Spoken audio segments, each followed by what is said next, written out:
Wake up, everybody. There's an epidemic going around, and it's been plaguing us for years. It's affecting you, and everyone in this room. I'm not talking about the flu. I'm not talking about the measles. I'm talking about the largest epidemic of all. I'm talking about bad bosses. Mr. Contest Master, fellow Toastmaster members, and anyone else who's ever had a job, what makes someone a bad boss? Is it because they want control over every minute detail of your job?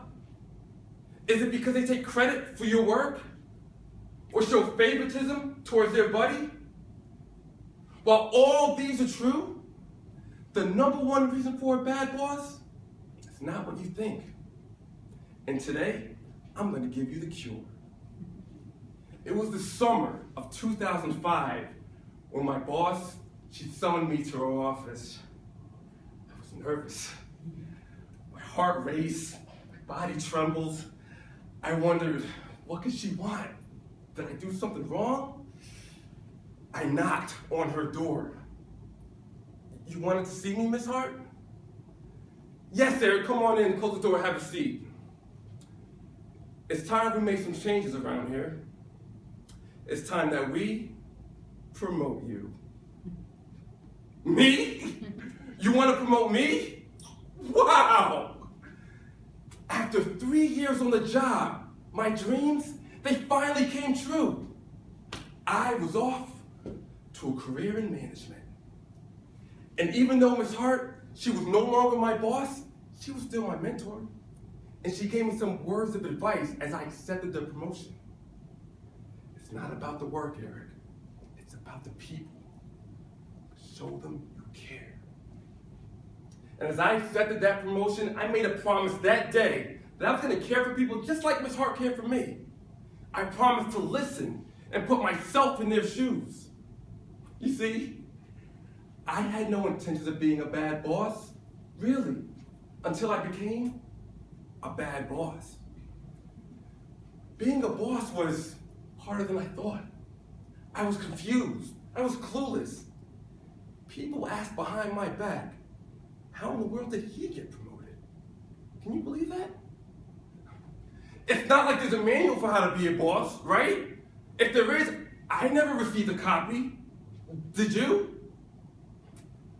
I must have been fooled. Miss Hart fooled me because all the good work that I did as an employee, it had nothing to do with being a boss. It didn't matter if I was once the best case processor in the office, because as a boss, I had to shepherd the employees to process those cases. But you know, the further I was removed from that line of work, the more I lost sight of what it was like to be in their shoes. We looked at work through different lenses. We talked past each other. The only thing I cared about was meeting my company goals. Guess what happened? What do you think happened? Our relationship soured. Our morale dipped. Our performance tanked.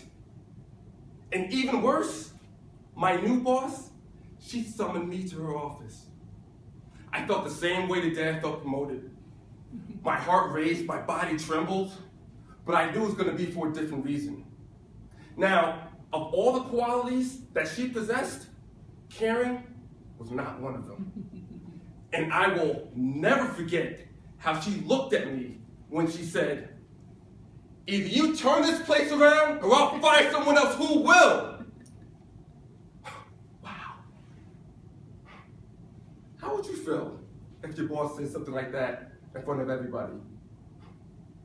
I was humiliated. I was embarrassed. I mean, couldn't she understand what it was like to be in my shoes? Couldn't she care or relate to the challenges that I had to overcome?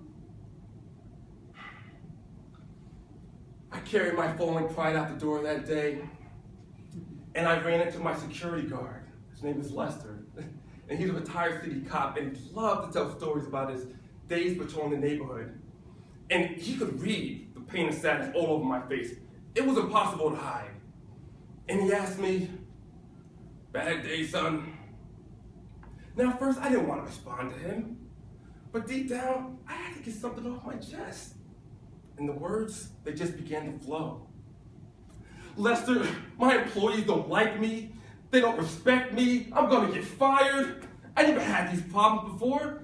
They look at me as if I don't understand them. Like I don't even care. Well, son, sorry you're going through that.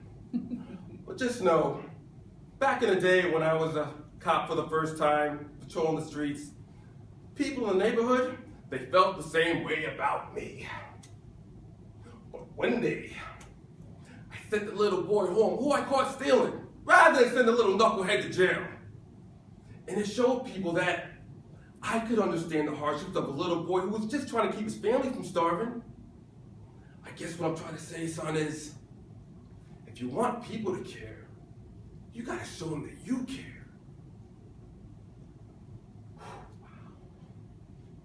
Wow. Lester sent chills up my spine. His words reminded me of my old boss, Miss Hart. And I thought, how many times was she there for me? How many times did she care? How many times did she listen? And then I thought, what about my promise? I faced the harsh reality at that moment that my lack of caring made me a bad boss. But you know something? His words, they inspired me to fulfill that promise. And I returned to work the next day with a renewed passion and a different focus. I didn't care about the reports anymore. All I cared was of the people doing the work. And you know what happened? Their relationship blossomed. Their morale soared. Their performance surged. Wow, this was life-changing.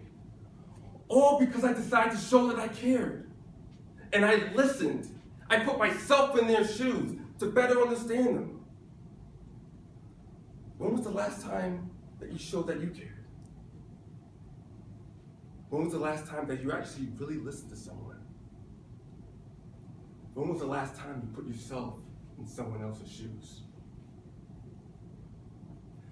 Nelson Mandela said it best when he said, what counts in life is not the mere fact we have lived. It's the difference we've made to the lives of others that determines the significance of the life we lead. I challenge you to make a difference in someone else's life. Put yourself in their shoes and seek a better understanding. That's the cure. Because if you want people to care, you gotta show them that you care.